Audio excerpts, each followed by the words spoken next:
Welcome to Nasdaq TradeTalks. I'm Jill Malandrino, global markets reporter at Nasdaq. Joining me for this segment, we have Michael Normyle, U.S. economist at Nasdaq, to discuss consumer trends and earnings. Michael, it's great to see you as always. Welcome back to TradeTalks, and I want to get the market's reaction to earnings. It kind of seemed like ho-hum, or is this just slow August trade? How did the market digest this?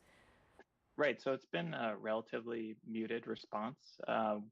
We have more than 90% of the S&P 500 companies having reported their Q2 earnings at this point, and almost 80% of companies have beat their earnings projections, and that's a bit better than average. It's usually around the mid to high 70s, but they're not getting the kind of bump that we typically see in response to those beats. So on average, they're gaining about 0.5% this quarter, and that's about a third of what they typically have gotten in the last 10 years on average.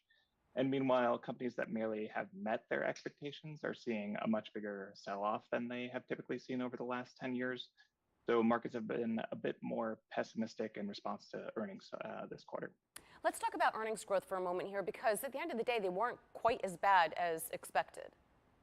Right. So a month ago, Q2 earnings were on track to decline about 9% year over year. But now, with, like I said, 90% of companies having reported, it's coming in on track for about just a 4.9% decline. So that's about half as bad as we were expecting just a month ago. And it really has been led by consumer earnings in companies. It seems like there were a lot of revenge spending took place over the last quarter.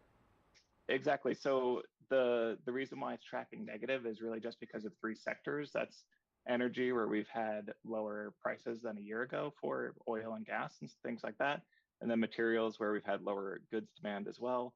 And then healthcare with a drop in COVID-related spending as well. But all other 8 sectors have been positive, and that's been led by, like you said, the kind of revenge consumer spending. And we've seen consumer discretionary up about 50%, and that's where hotels and restaurants are. And then communication services is up about 20%, and that's entertainment and big tech companies. And then industrials are up about 10%, and those are where airlines are. And so that's pretty consistent with what we've seen with yesterday's retail sales data as well, where retail sales were up 0.7% in July from June, with people spending a lot online, and got a boost from Prime Day in July, as well as recreation with people going to see Barbie and Oppenheimer, and then also Taylor Swift concerts. But this is actually part of a bigger trend where retail sales has been rising for 4 straight months now, and that's true whether you're looking at nominal or if you adjust it for inflation. So it's part of a positive trend for consumers lately. So I guess the question is, what could slow the consumer down? Right. So, well, we did find out last week that consumer credit card debt hit $1 trillion in Q2, and that's of course a new record high, and it's at a time where the average interest rate on credit cards is 20%, and that's also near a record high. So that means more people will have to spend more on just making interest payments. And then, of course, we have the return of student loan payments coming in October, where 20 million people will have to start paying back those loans.